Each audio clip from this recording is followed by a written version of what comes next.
We're here with the 37th episode of Fear Frequency. For our new listeners, it's a weekly horror podcast where two best friends round up the latest news and review a movie or two. I'm your host, Jimmy Champagne. And I'm George Fazard. If you're a new listener, we'd really appreciate it if you went over on iTunes and gave us a review. It really helps out small shows.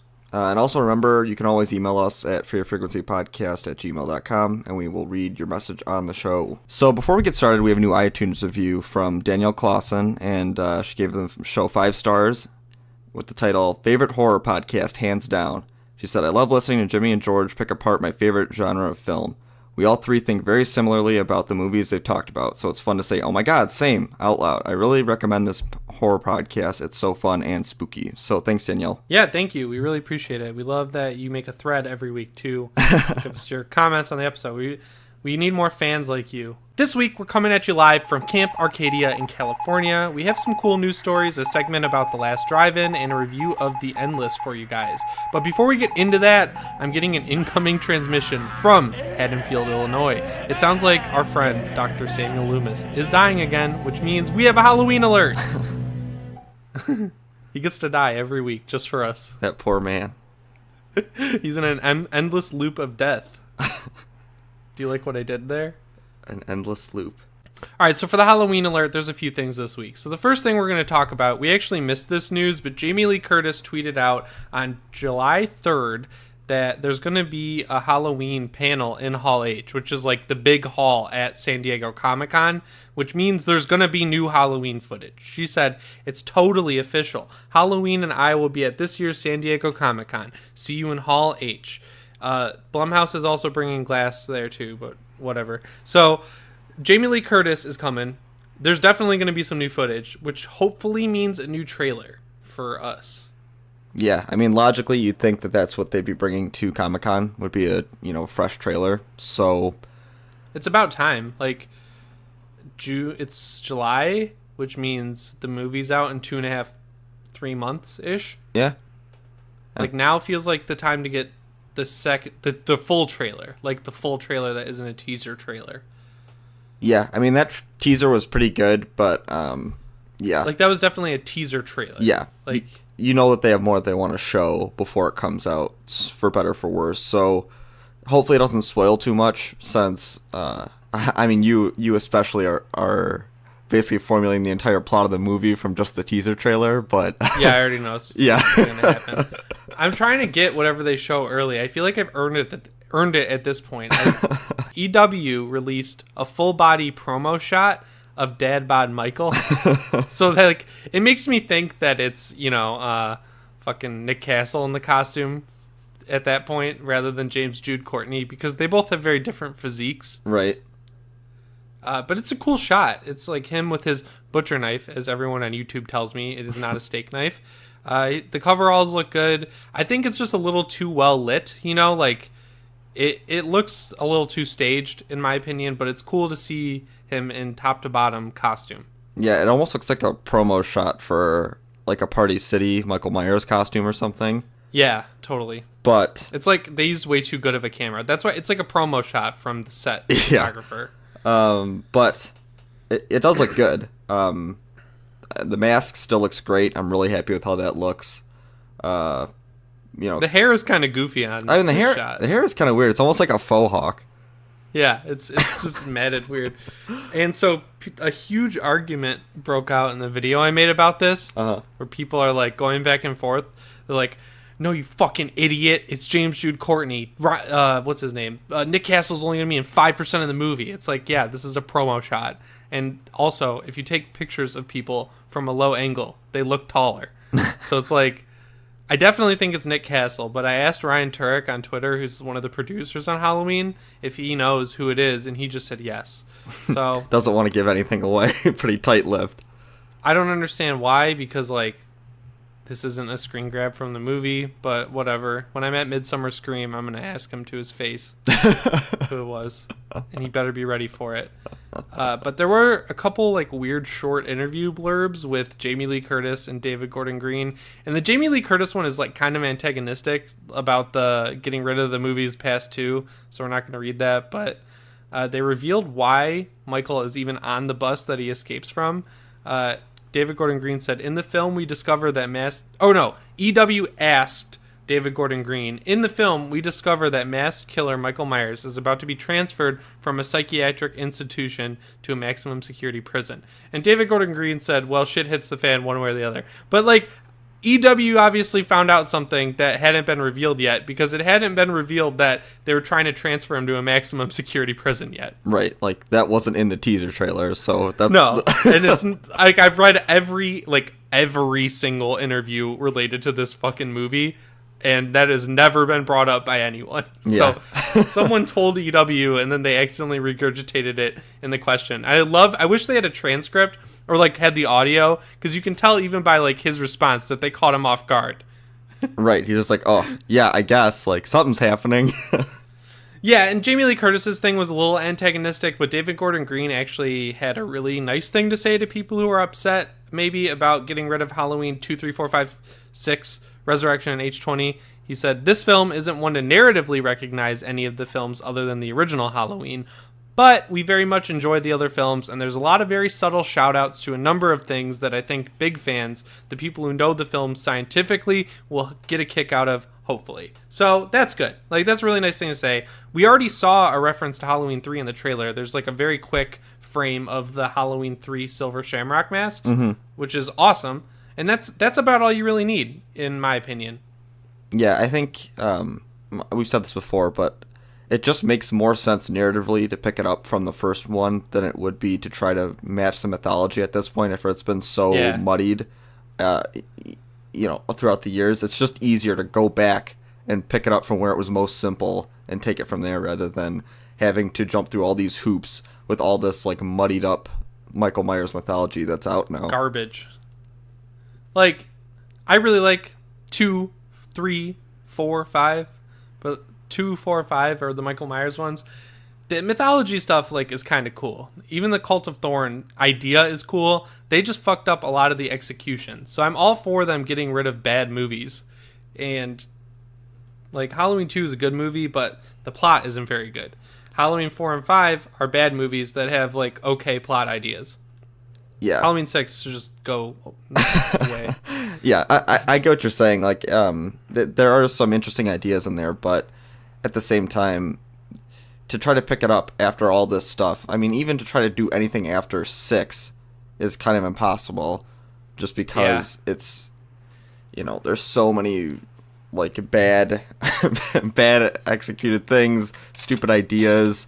I mean, the whole like thorn tattoo on Michael that you can stop him with a bunch of rocks and stuff. Like, yeah, that's so dumb. Like, there's just a bunch of really not well thought ideas in that one that really take down Michael Myers to make him much less intimidating than he was in the first movie. So, but anyways, before we get into the news, I thought it'd be cool if we talked about Joe Bob Briggs' Last Drive-In, which aired on Shudder on Friday from 6 p.m. Pacific time all the way until like 6 p.m.-ish Pacific time the next day. It was like a 24-hour marathon. If you don't know, Joe Bob Briggs, he started out in print way back, and he wrote movie reviews, but he came up with this character named Joe Bob Briggs. And Joe Bob Briggs is like a redneck who goes to the drive-in, and he likes grindhouse movies. He likes going to grindhouse movies, appreciating what they aim to do, and reviews them for what they are rather than, as like film snobbiness, Right. So he's had a bunch of shows over the years. He's gotten some canceled. He's gotten fired from different newspapers, mostly because his humor is pretty like, he's like rednecky humor. It's like Texas humor. It's a little bit sexist, but not mean-spirited in any way. And his real name is John Irving Bloom, and he's just had this wild career. But anyways, I remember him from Monster Vision, and Shudder gave him this thing called The Last Drive-In, which was, he picked 13 movies that played, and instead of cutting into commercials, they cut to Joe Bob Briggs. And it kind of got off to a pretty rocky start, and it never really recovered in terms of like technical issues. Like, how did it work out for you? Well, I tried to watch it basically right when the stream went up.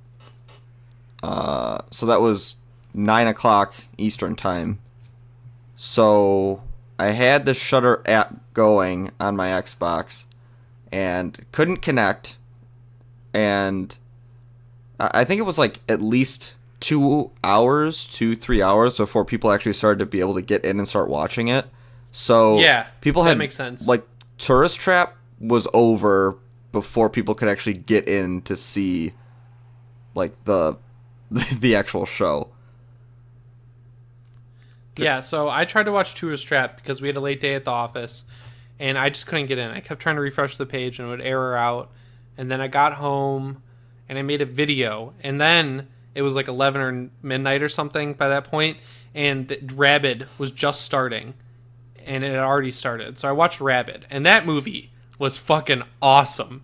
I'd never heard of it before. I'd never seen it. Mm-hmm. So basically, Rabid is a Cronenberg movie that takes place in Montreal, and I think it's from the 70s, but it's about a girl who gets plastic surgery and then ends up with this little dick in her armpit that sucks blood and turns people into, like, rabid zombies, basically. Uh-huh. And basically what happens is she gets so many zombies into Montreal that the government enacts martial law, and the cops can just kill people on site. And I just thought that was a crazy plot development, but Joe Bob Briggs, in one of his breaks, told me that basically there were so many terrorists in Montreal at one point that the government enacted martial law, and that's why it was, like, scary to people in Canada, in Montreal. Because it kind of hit close to home. It was, like, almost a true story. Yeah, and I thought that was, like, a really cool thing. So, yeah, speaking of Joe Bob, they recreated his old set, like, perfectly. The guy still looks great. You know, his character is just awesome. I just love the overall aesthetic of it. He's out there with, like, the Superbad shirt and a bolo tie. Yeah, the bolo tie. And they changed it. Yeah. And, you know, I thought... I watched it when I was really young, and I didn't really take it in. I just thought it was, like, a cool thing that I shouldn't be watching because it was always on at midnight on TNT, Monster Vision. And I never really realized how smart the guy is. But that guy knows so much stuff, and the way he looks at movies is really cool. Yeah, like you said, the way it's kind of formatted is Joe Bob comes out and he talks about a little bit of the backstory of the movie. Has a drive-in totals where he talks about different things like heads roll, arms roll. There's this many boobs. There's this many this, like, and he has this running total for all these things throughout the movie. And then periodically he'll cut and he'll just kind of talk about what's going on with it or the actors in the movie. You know, what was going on at that time, and just the amount of raw movie knowledge this guy has is unbelievable. I mean, he's just sitting there rambling for 10, 15 minutes on, like, an actor and his entire life story. And it's not just like he knows that about one movie's entire IMDb list. He just knows so much about this stuff, and you can tell that it's a real passion for him. And it's a really cool thing to be able to watch him talk about these things, you know. Yeah, and it's like he hits the same vein that me and you always hit. Like, when me and you had, like, a bigger friend group in high school, and, like, we're still friends with some of the people, but me and you have stayed better friends than we have with anyone else in our old high school friend group. But I think that's because when we would all go up and, like, hole in at my cottage and everything, when we'd watch these horror movies, like, me and you always connected with them because we could see past the fact that maybe they were lacking in the script department or maybe they were lacking in the acting. But we could see what the director and the writer and, like, everyone involved are going for, and there's always just passion behind it. And he's really good at highlighting that, I think. Yeah, I just think that his commentary is super valuable.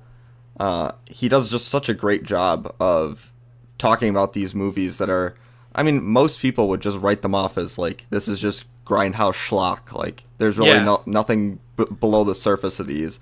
But you just hear him talk about these with such passion and just has such an encyclopedic knowledge of all this stuff. It's really, if you have a Shudder account, they're all up now. All 13 movies are up with the Joe Bob commentary. It's like a season. It's listed as a TV show on there.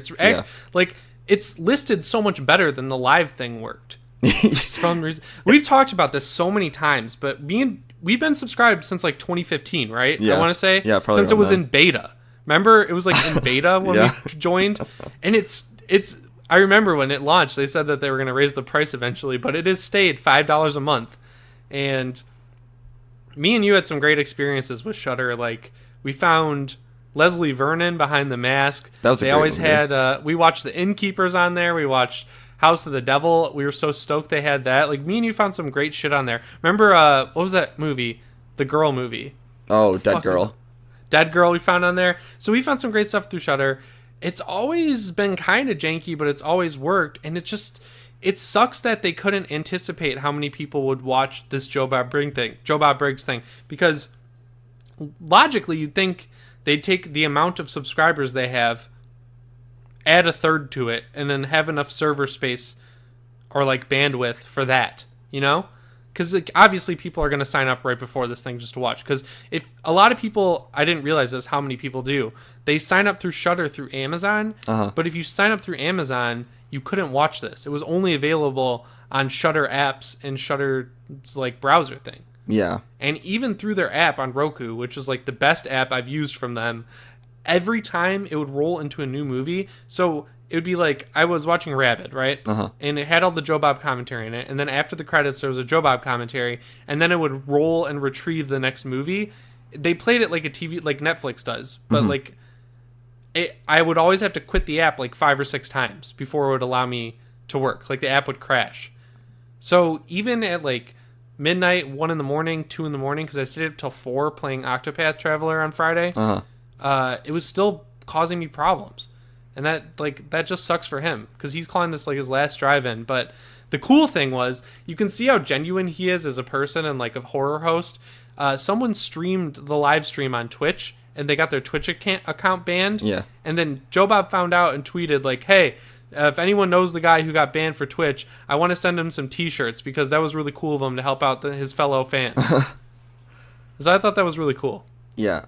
He seems like a super genuine guy, and I think anybody should check these out, even if you have no idea, you know, what Monster Vision is. You can totally pick this up without having seen it before, just because Joe Bob Briggs as a character is so endearing and just has such a great knowledge of these movies, and really, you know, he's so passionate about it, it makes you passionate to watch them. And yeah, it's so easy with Twitter to get caught up and being the like smartest film critic and acting like you're smarter than movies all the time. But watching this really brought me back, and it reminded me of, you know, like when I started to get into horror movies for real, like being a critic of them, trying to make them myself, was when I found Cinemassacre like later on in high school. Like I always liked scary movies, but I didn't really appreciate them until I found Monster Madness.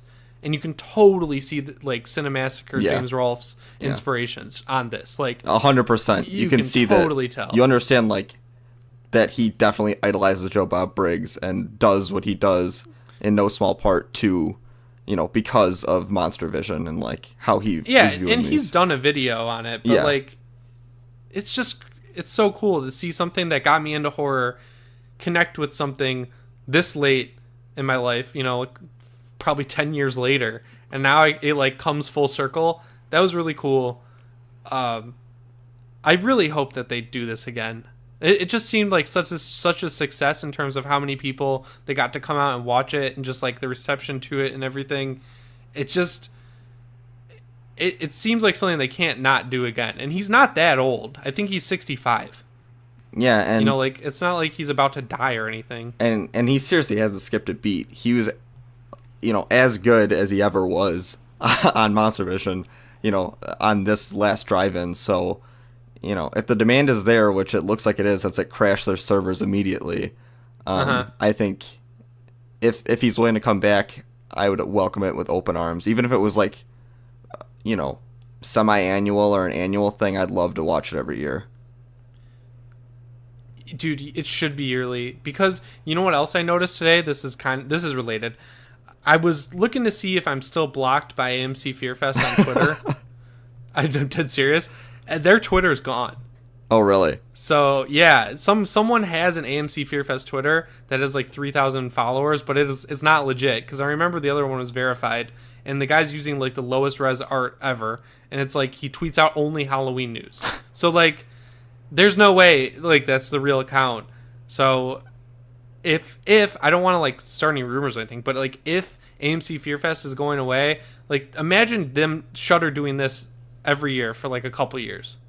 That would like, just how be cool would that be? Awesome. I'd love to watch that. even if it's so cool. yeah, I mean, even if they did this kind of style where they did just like a marathon of 13 movies or something, I'd love that. Or if they kind of adopted the James Rolfe Monster Madness formula where they just have Joe Bob do one every day for the month of October, that would also be really cool. Or if Shudder does like a season 2 thing where they just upload different movies with his commentary, like they don't even need to do it as a marathon. No. It's crazy. Right, like as long as There's so many possibilities. Yeah, I mean, like a Halloween special. Like it's just they need to get him to do this. Yeah, I would say as much as they can get Joe Bob Briggs commentary, locked up in their library, the better. The more they can do it, the more I'm gonna watch. Yeah, and I would definitely encourage people. James Rolfe, that guy we were just talking about, he got to interview Joe Bob Briggs, and it is like a perfect interview because it's kind of meta. He set up the interview like Joe Bob Briggs sets up his set, because one of the cool things that I noticed that I guess is like a staple of Joe Bob Briggs thing is that the like people behind the camera will talk to him, and if he makes them laugh at his jokes, he'll acknowledge them. Yeah. So that's what was going on in the Cinemassacre interview, and you could tell that James was like super stoked to be talking to him, and like you could tell that he was talking to like one of his biggest inspirations. It was really cool. It was just a great interview, and he was talking about things like how they'd get in trouble for like really minor things that they'd say on air, and he'd be like, "Damn." He's like, you guys are only coming after me on this because someone complained. He's like, I said something worse last week and you guys didn't even notice. And like, he's told a story about how there was some movie that had like an incomprehensible plot, and he said on air someone sent him like plot synopsis that actually made sense. He'd give them a 6-pack or something, and he got in trouble because you can't give away beer on cable. It's just like, it's awesome, man. I feel so shitty that this happened before our time like hit its heyday. Right. I would have stayed up every week to watch this, and like I caught it when I was a kid, but I didn't appreciate it. Yeah. And he even has there's a pretty touching like final segment of the after Pieces, which was the last movie that he showed. He just kind of does a final roundup talking about all the people who would always write into him about Monster Vision and how it helped him out and stuff. It was just really touching. You can tell he's a really nice, genuine guy. So I'd recommend anybody check this out. His Twitter is insanely nice. He retweets like anyone who's a fan of him and just like all this shit. And what was the slogan for Pieces? It was like, if you want a chainsaw massacre, you don't have to come to Texas. It was like, I think it might have been something simpler than that. It was like, or it's like, if you want a massacre, you don't need to go to Texas. It was something like that. Yeah. Man, damn it! I just want to watch it again now.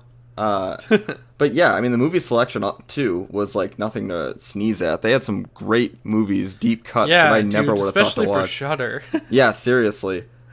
Well, like Rabid though. Rabid was amazing. Like, I want a 4K transfer of that movie. Like, I think you would like it because you're like really into Lovecraft, and are you into body horror? I never really knew you as a body horror person. I mean, I'm not against it. That kind of goes hand in hand, yeah, right? Lovecraft and body horror. Right. But that's a good body horror movie. I really like The Fly. I think that's a great movie. The Fly is awesome. I hope he comes back, but we got some news to get into, so we should get rolling. Yeah. So the next thing here just kind of like quietly came out of nowhere. So Netflix dropped a new Stranger Things teaser today that not only reveals, I mean, people are saying like, we don't know if it revealed it, but at the end, they reveal that the show's coming out in summer 2019, which lines up with the fact that the show takes place in summer 1985. But it's a new commercial for a mall that's coming to Hawkins. And the mall company is Starcourt. And it's a great commercial. Steve makes a cameo. Yeah. But I think there's a lot of Easter eggs in it that I noticed that got me thinking about like what the season's going to be about. But before I get into my theories, what do you think of the trailer?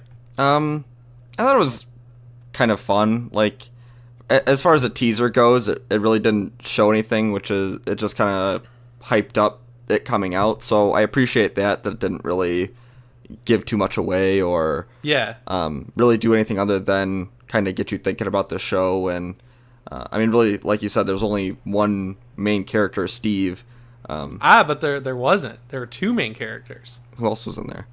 Robin, the new character that's being added. Oh. And she's going to be working at Scoops Ahoy with Steve, which means she's probably a new love interest for Steve since Nancy and him broke up. Right. So, getting into my theories. This is just Easter eggs I noticed. So, I noticed that The Hunt for Red October was in the Walden books window. The Walden books. Yeah. That's a good comedy button reference. Which makes sense because I looked it up. That came out in 1984, which is a year before the next season takes place. They had a poster for Bruce Springsteen's Born in the USA at Sam Goody. Do you remember Sam Goody at Point Plaza? No, I can't say it was there for a minute. You remember where Atlanta Bread was for a minute? Yeah, uh-huh. It was in that. Sam Goody was there first. I used to get fucking Pokemon cards there. So that was a cool thing. Obviously, so references, first thing you think of Dawn of the Dead, too easy. Yeah, I mean, that's pretty on the nose. Giant mall in the 80s, I mean. I went next to Chopping Mall. I was like, that's still not deep enough of a cut. I think this season is going to be mainly inspired by the stuff. Oh, that'd be great. Because Scoops Ahoy has already been mentioned in a different interview. It's a prominent thing. Robin starts working there with Steve, but Robin uncovers something bad, like dark and evil, related to the mall and Scoops Ahoy. Uh-huh. So again, the big bad guy this season is definitely going to be Starcourt Industries. Yeah. And not the government. Well, the government might play into it, but I think the big bad this season, it's going to be more corporate. Because that is a theme they haven't really touched on at all in this show, but it's a theme that plays into so many 80s movies, is like corporate greed and corporations becoming too big and stuff like that.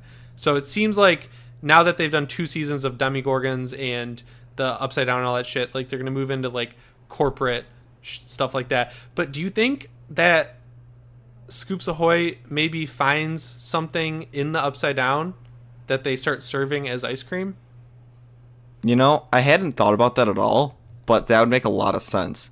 Because doesn't this seem like the stuff? Yeah, I mean, am I crazy? I did not connect those dots at all until you just said that, but that makes a lot of sense, and I can totally see that being the plot for this season, where, you know, it's like a food stuff that's kind of contaminating people and taking over the town through them eating it. Because they put a pretty fine point on Scoops Ahoy being like a thing. It's like a featured attraction at the mall. Right. Which makes me think that Starcourt is somehow related to Scoops Ahoy as a company. Right. It's not just going to be where Steve works. It's going to have a bigger role to play in the overarching plot for sure. Yeah, because when you have stores like The Gap, Sam Goody, you know, all these big, they had Zales, like all these real retail chains were advertised. But the one they put a fine point on, besides the state-of-the-art food court, is an ice cream store. Like, it's got to be related to the bad guy. So I really think the stuff is going to play into this somehow. That would be so cool. And I think having it be, like you said, based on having a corporation be the bad guy is a smart way to do a third season, because I think if we were to have another season of going into the Upside Down and fighting Demogorgons, I think that'd be getting stale at this point. I think 2 seasons is kind of enough for now, at least. I mean, obviously you can always revisit it, but I think if it's going to be that same formula every single season, then I don't know how long the legs are for this show. But if it's just taking these characters and it's saying, you know, Hawkins has more than just, it's a portal where you can visit the Upside Down, but it's just like a place where all these evil things kind of congregate, almost like a dairy from like the Stephen King universe.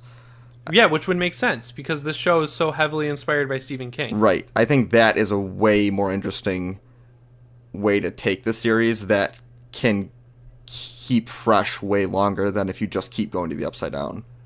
Yeah, and you've seen this. We watched this stuff a million times. Yeah. That movie's amazing. And it's the perfect movie to be an inspiration for this show, where you look smart for using it as an inspiration, and you get the goodwill of big horror fans from the 80s like us. You know? It's not extremely well known. It's not Chopping Mall. It's not Dawn of the Dead. Right. It's not so well known that people are going to pick it out right away, but people who are fans of the genre will know the movie and think that that's a really cool pull after they see it. Yeah, so there's 2 bummers to me from this teaser. Number 1, we got to wait a whole year on top of the like almost year we've waited for Stranger Things 3. That sucks. Bummer 2, takes place in the summer. Yeah, I mean, I prefer the fall feel of the first two seasons to... Right. Not because, like, everything has to be fall, but this is just one of the few shows that wasn't lazy and, like, filmed something on Halloween in a place that doesn't have fall. So it's like, being smart, but they nailed the fall feel. So it just sucks to have something, one of the very few things to nail the fall feel, moving away from it. Yeah, I mean, it's not to say that they'll never come back to fall, but it sucks that, we had to wait all this time for a season and it won't be in the right season, I guess. But overall, I think that's a cool way to tease the show. Next up, we got another trailer, speaking of Stephen King. We got the full Castle Rock trailer, and we can just talk about this quick. It kind of revealed the plot a little bit more, and it is absolutely full of Easter eggs. Some of them are a little disingenuous, but some of them are, tried and true, legitimately cool Stephen King Easter eggs. They are doubling down on the fact that this is just inspired by Stephen King's universe, and it's a totally original story, which I think is cool. Yeah, I think it's a smart idea to kind of pull the more B-tier stories and build a universe around the stories you can get the rights to, rather than trying to get the really big ones like It and, I mean, they have Cujo, which was pretty big, but... So do you think Cujo's actually going to be in it, or do you think Cujo is just a thing that happened? Because I mean, the main character, Henry Deaver, he pulls out like a file talking about and rabid dog. I mean, it could just be a cameo. It could just show that, that he's reading the paper from back when Cujo happened, and it's just saying, yep, there sure was a rabid dog here. But was there anything more to Cujo, or was he like a incarnation of It, or was he just a rabid dog? No, Cujo was more of just a rabid dog. It was just kind of... It was a story that was less like supernatural horror and more just kind of a battle against like the will of like, because there's like that whole final sequence where the mom and the son are trapped in the car and Cujo's like just pounding on the window and stuff, and it's just kind of like, it's just kind of more of that, like a emotional struggle more than a supernatural one. Yeah, after this trailer came out, I watched Cujo. I forgot Dee Wallace was in it. She's really good. So here's some of the Easter eggs I noticed. Someone pointed out in my YouTube video that Bill Skarsgård's character might be an incarnation of Randall Flagg. Yeah. Does that make sense to you? I saw a lot of people commenting that. I'm not entirely sure what story he's from, but I did see a lot of people saying that seems... Randall Flagg is the bad guy in the Dark Tower stuff. Okay, yeah, I haven't read any Dark Tower stuff. He's like the ultimate evil, basically. So I haven't read a ton of... I've read most of the Dark Tower stuff, but not enough to like... I wasn't in love with it enough to definitively state whether or not that's him, Right. We obviously see Shawshank Prison. The kid, who's Bill Skarsgård's character, he just shows up there one day, and that brings Henry Deaver back to Castle Rock. Obviously, Shawshank is like a huge Stephen King reference. Scott Glenn, who's Stick in Daredevil. Daredevil. Yeah, Daredevil. I always mix up Daredevil with Deadpool. He's playing Alan Pangborn, who shows up in The Dark Half and Needful Things. He's Castle Rock sheriff from the 80s to the 90s, which is why he's old now. He got mentioned in Gerald's Game. We have the Cujo reference we already talked about. Sissy Spacek is like a reference herself because she played Carrie. She's playing Henry Deaver's adopted mom in this show. So she's not playing Carrie White. Yeah, which we all kind of figured that she wasn't actually going to be Carrie. Yeah, so Juniper Hills Asylum, did that stick out to you? I mean, that's where Henry Bowers gets sent in It. Yeah. But other than that, I don't think I've read another story with that in there. That shows up in Needful Things. I haven't read that. Some other places, I guess. I don't know. I haven't read that either. I have my document up from my video, so I can tell you all the things I found. So, Molly Strand is a Stephen King character that's already been talked about. So, Molly Strand's actress, Melanie Linsky, is also a Stephen King reference because she was in his miniseries, Rose Red, which is a miniseries that Stephen King pitched to Steven Spielberg to make into a feature film. It was actually a remake of The Haunting, which was already a remake of The Haunting on Hill House. And the only reason they didn't make a feature film and ended up making a TV show was because a different remake of The Haunting had come out in 1999. That's a mess right there. Yeah, this is a really weird reference. Jane Levy's character's name is Jackie, and people think... Some guy was telling me that her last name is Torrance, but that's just so on the nose that I don't believe it. Yeah, that's... I wouldn't like that. They'd be really stupid. Yeah, because there's just... Like, first off, I don't know if King really wants to touch The Shining, since... I mean, he had his chance to do it with that made-for-TV version of it. Right, and he fucked it up. Which people really don't like, and he hates the Kubrick version, which everybody likes, so...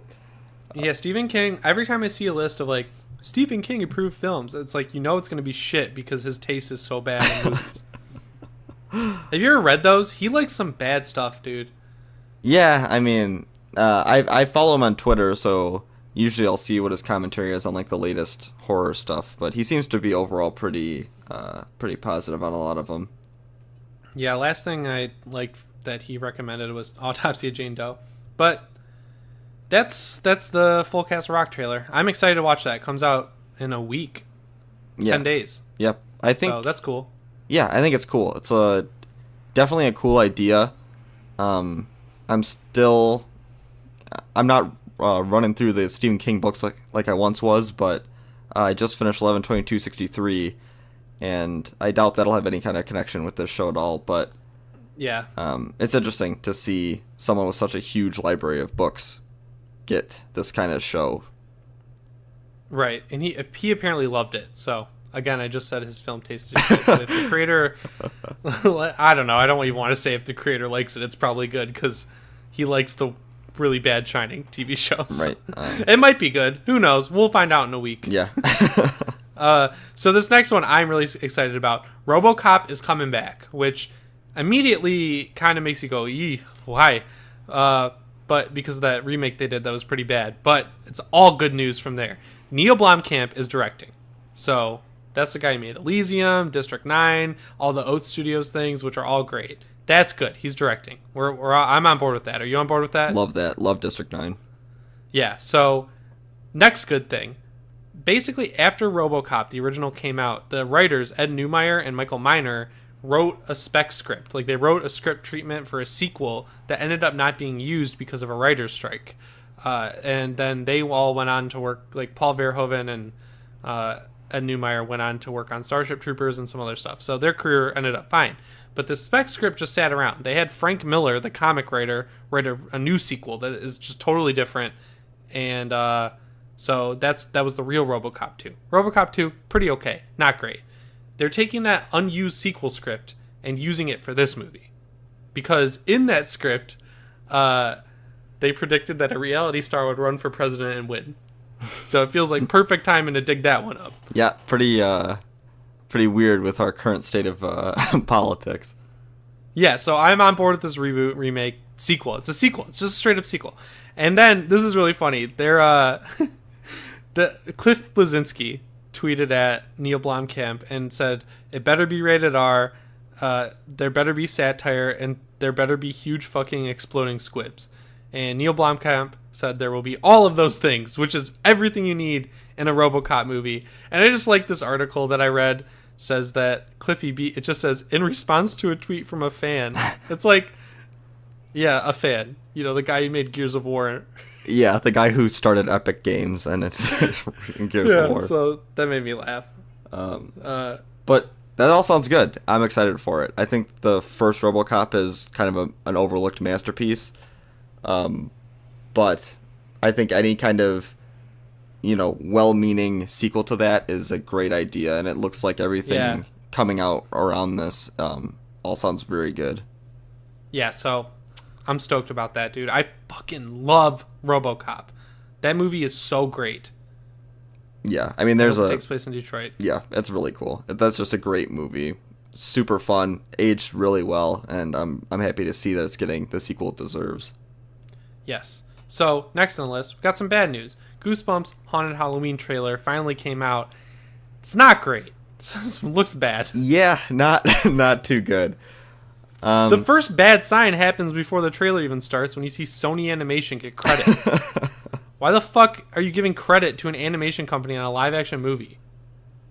Well, it looks like there's going to be a lot of special effects in this one. So yeah, I'll say the two things that I thought looked okay in the trailer were, so first off, we have the actor who played Ben Hanscom.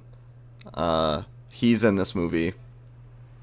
And then he goes into basically the house on Neibold Street to find R.L. Stine's unused book. And it's supposed to be like R.L. Stine's old house, right? Like the one from the first movie, which is ridiculous because that movie came out 2 years ago. It's like this house aged 50 years in 3 days. Like, come on.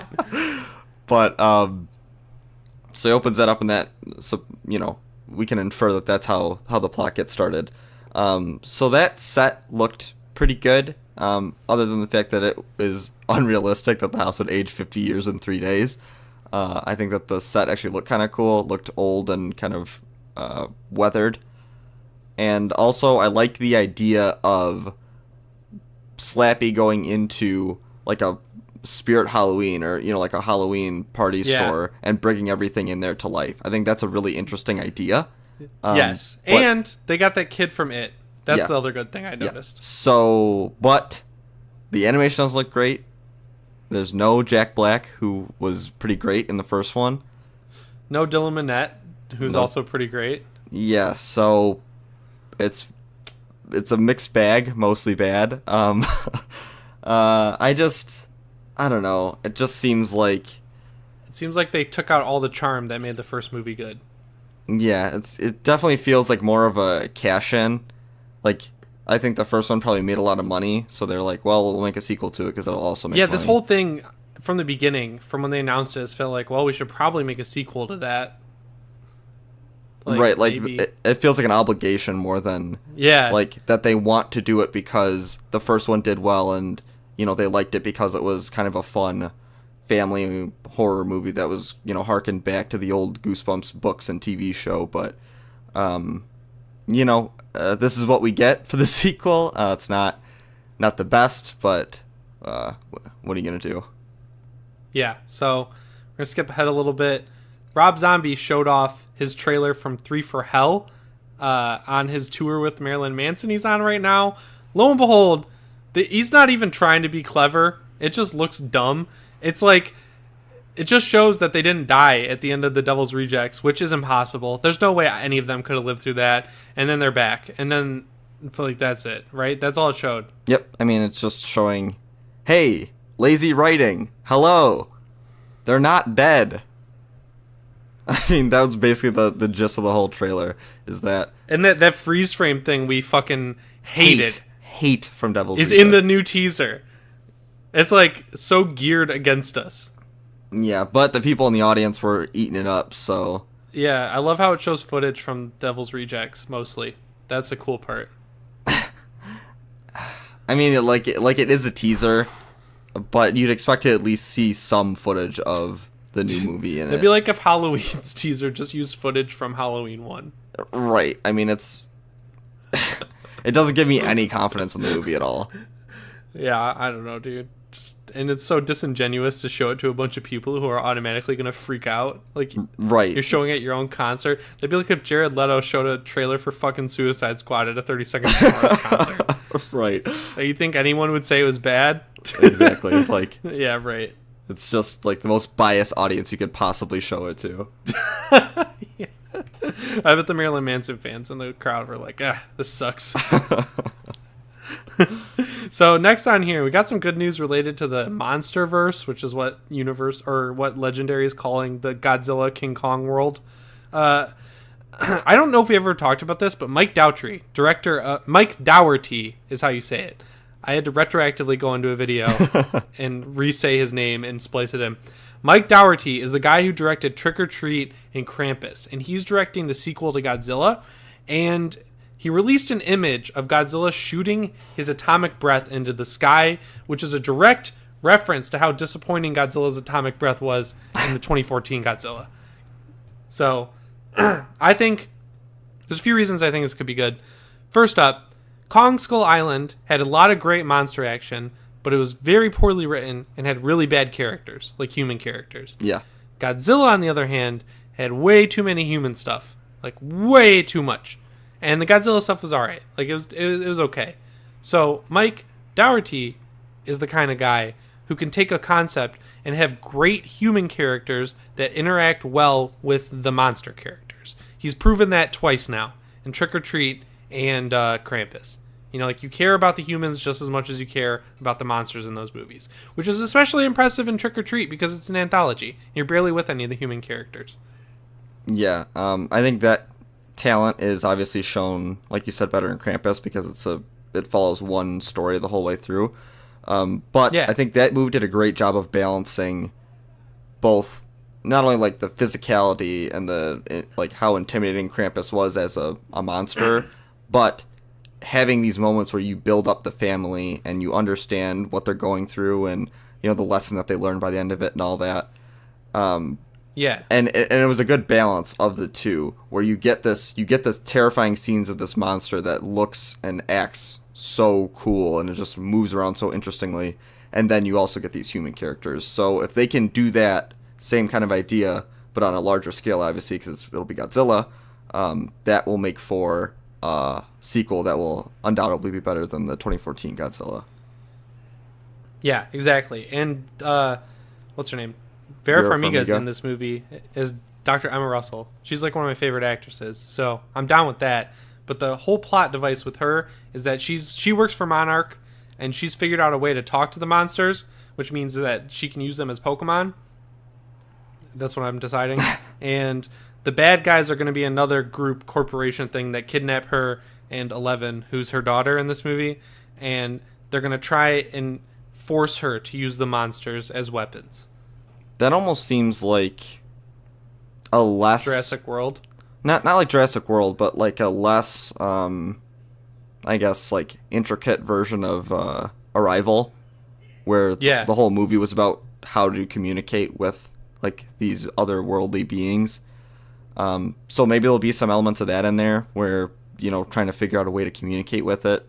I bet it'll be kind of more surface level than that, since the whole movie of Arrival was about communicating instead of this, which will probably be more about fighting. But I think Godzilla is going to go through like a rogues gallery where he's going to fight Mothra, he's going to fight Rodan, and there's another one. There's like a third one he's going to fight. But then he's going to have to team up with Mothra and Rodan to fight King Ghidorah. That'd be cool. I mean, I'd be down for that. Because King Ghidorah is in this. For sure, they've said. And so is Rodan, and so is Mothra. And well, wasn't Mothra in the 2014 one? I don't remember. I don't know. I remember the monsters in that being just like vaguely bats. Yeah. I could be wrong, but I thought Mothra was supposed to be like the big baddie in the end of the 2014 one. I forget. Yeah, I haven't watched it. I thought it was like a nondescript monster. Yeah, you could be right. I haven't seen it in a while, but regardless, I think since the movie's called King of the Monsters, he's gonna fight King Ghidorah to take the crown, and that's the like metaphor they're gonna go for and act like it's clever. Yeah. I know that there's already a movie called Godzilla King of the Monsters 2, right? But I feel like they're just using the title for a nostalgia factor. Yeah. But, I mean, it's a cool idea, and Dougherty is a great director. He's one of the better people I could think of to direct this, so I'm excited for it. I hope he kills it. Yeah. And then after this, we get Adam Wingard's Kong vs. Godzilla. Which would be sweet. Yeah.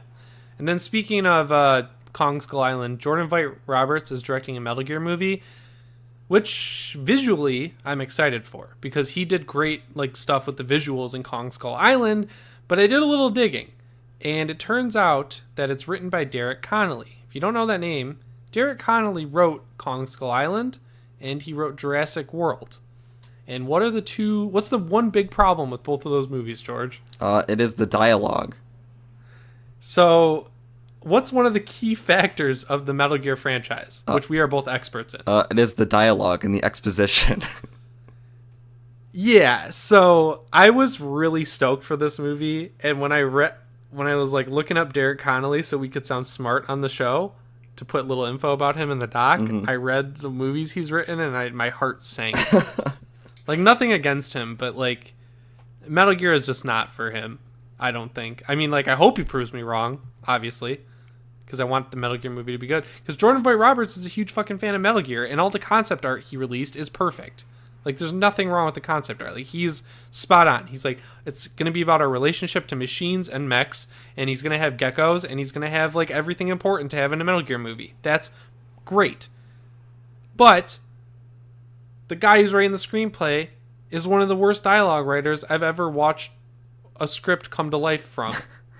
Yeah, and, like, the thing with Metal Gear is, like, as great of a series as it is, I mean, the plot is so complicated that, like, a lot of times it doesn't even make sense until you, like, think about things deeper and go back and read stuff about what they're actually talking about. So it seems like the actual source material is almost too dense for even someone who is very familiar with the mythology of it all and is, you know, knows how to, like, write for it. That I don't know if anybody who just, like, comes up and has written a few things before could even tackle this in an effective way. Yeah. He wrote this is his like chronology of films. Safety Not Guaranteed, which is how Jordan Vogt Roberts got discovered. Jurassic World, Monster Trucks, Kong Skull Island, Pacific Rim Uprising, Jurassic World Fallen Kingdom. Biggest criticism on virtually every one of those movies except Safety Not Guaranteed is the writing and the dialogue. Yeah. So that is not the guy to be writing a Metal Gear script. I 100% agree. That From my surface level, no knowledge of how the industry works standpoint, that's how I'm thinking on this. Yeah, I mean, that's kind of worrisome because it's a series where that's so important to understand anything that's going on. Like, Metal Gear 4 is basically got a movie in it. Yeah, and I mean, there's so much exposition, characters, you know, talking. There's big, long monologues about, like, what makes the government and what makes a soldier a hero and all this stuff. Like, there's so many of these huge, like, talking pieces in that series that to give that over to someone whose main issue is dialogue, it doesn't put me at ease at all about this movie. Yeah, like, the only reason John C. Reilly's character was memorable in Kong Skull Island is because of the physical comedy related to him. Like, all of the stuff that makes any of those characters memorable is physical, which is all on Jordan Vogt Roberts. Yeah, so it'll probably look very good, but not be very good. Yeah, so Metal Gear Solid. My excitement level just went from honestly a 10 to like a 5. Yeah, that's really unfortunate. I mean, maybe they can get someone else in to help him write it. That can kind of... Yeah, they brought him in to help Colin Trevorrow Oh, boy. on Jurassic World Fallen Kingdom. Yikes. Which, to be fair, he did a better job on Fallen Kingdom writing the characters than the original Jurassic World. Yeah, I think. I mean, that's true. But on the other hand, it was because they did a lot of improvising. You could tell. Yeah, So, and, like, who those knows? characters aren't super deep or, like, Yeah. require... I'd argue that they're better than the characters in Kong Skull Island. Yeah, like, I mean, I'd Brie say they Larson are. and Tom Hiddleston character. But, like, I don't think But- anybody in Jurassic World is, like, gonna have a monologue about anything important ever. Yeah, they're not going to be talking about the Luli Lale Lo. Yeah, or exactly. anything. Or, like, DARPA chief. I can't or what believe I Fox just pulled that died, out of my or all ass. this, like... Yeah, Fox died. DARPA Chief. Are you still DARPA Chief on Steam? Oh, hell yeah. Okay. That's awesome. All right. That's going to close up the book on our news segment this week. We're going to take a quick break where you'll get to hear an ad from my friend Alex's new Victor Crowley VHS release. And we'll be right back with our review of The Endless.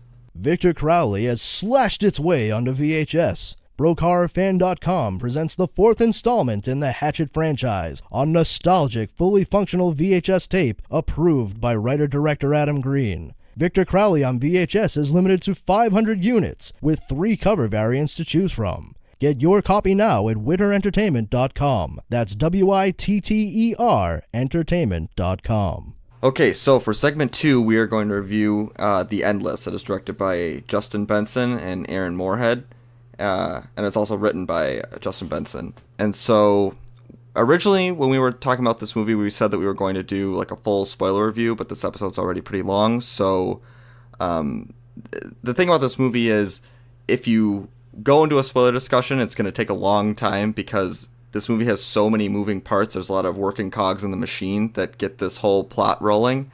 But I think that it is definitely a story worth watching at least twice, because you might need to watch it a second time to understand everything that's going on.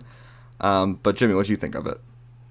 So this is a tried and true 10 out of 10 for me.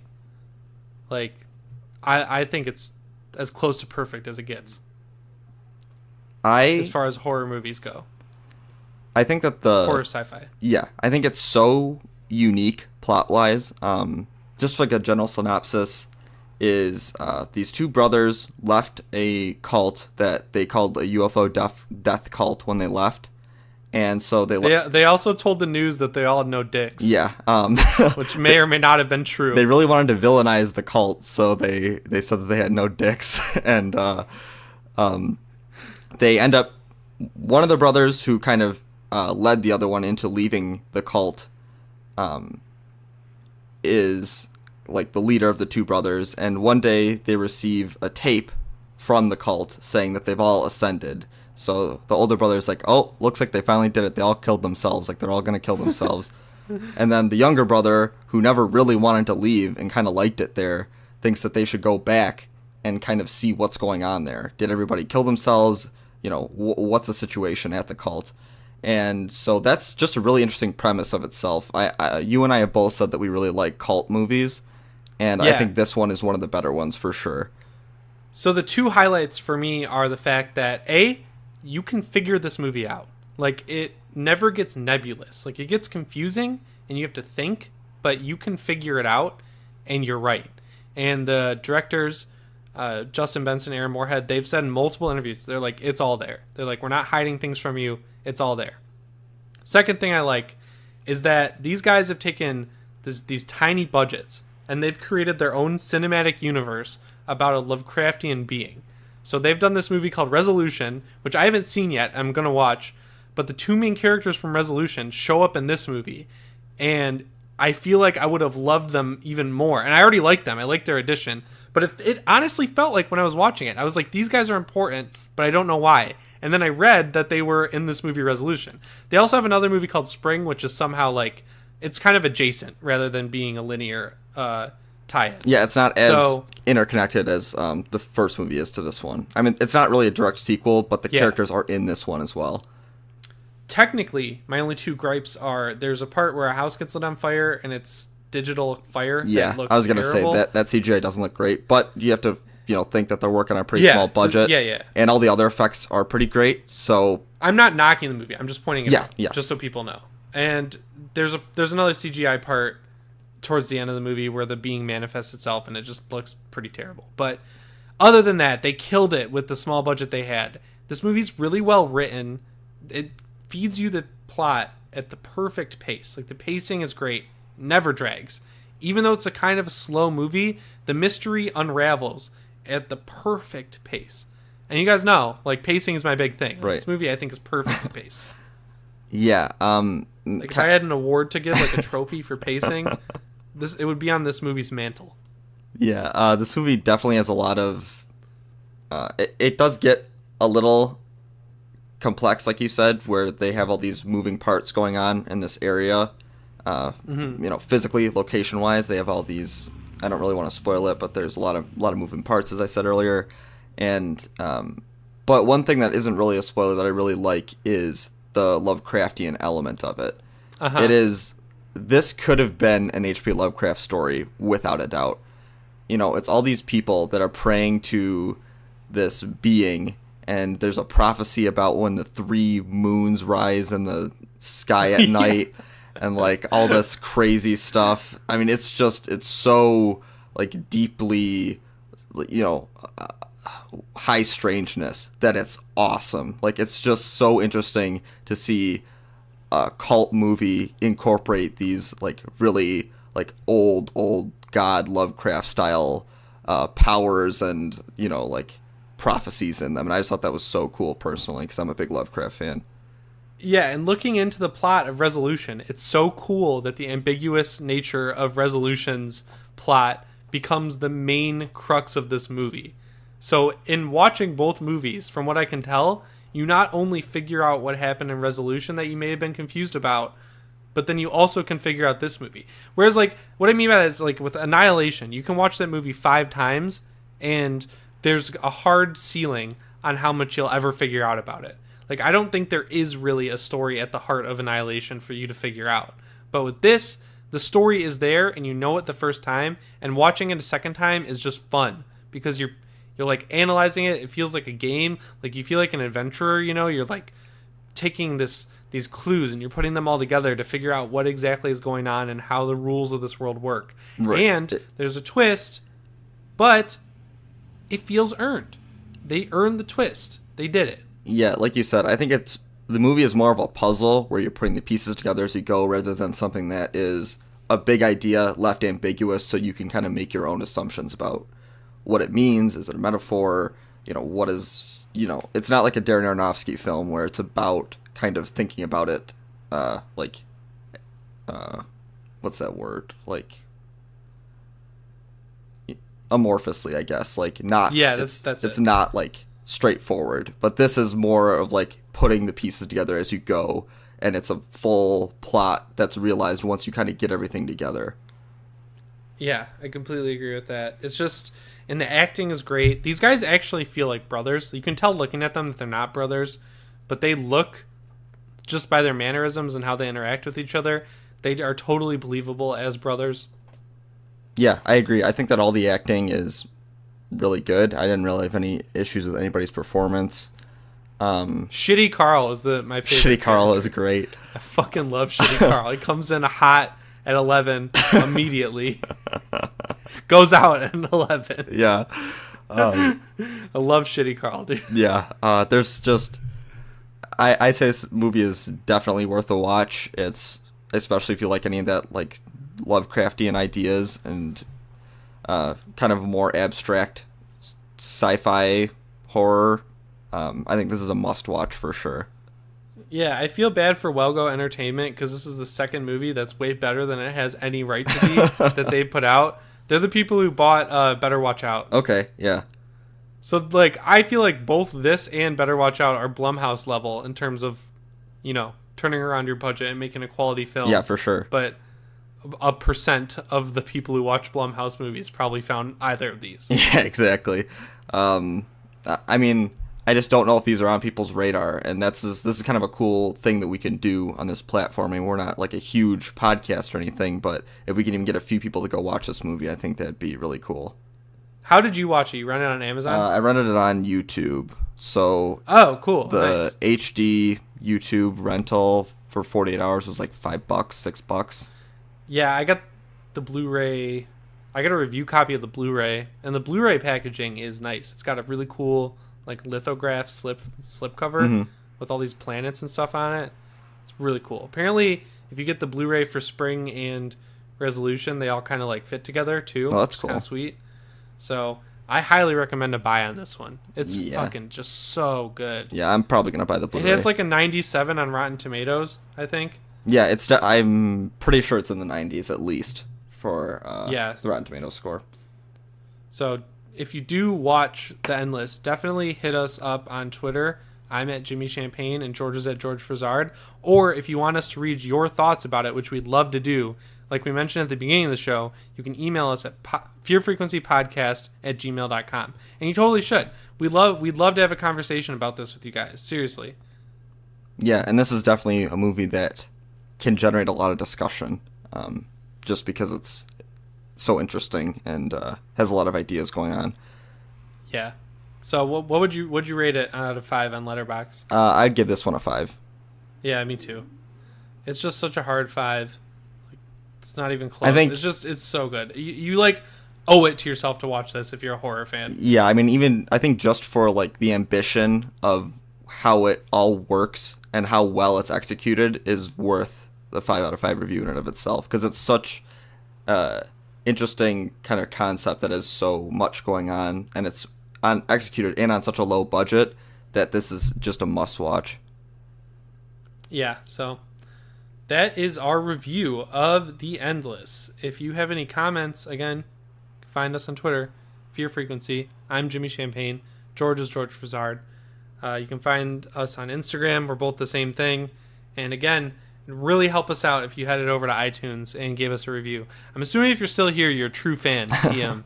So if you want to give us some help, go give us a review on iTunes. We'd really appreciate it. But I think that's all we have for today, George. You want to bring us home? Yeah, as always, come back next week for more horror news and reviews, and you never know who might be listening.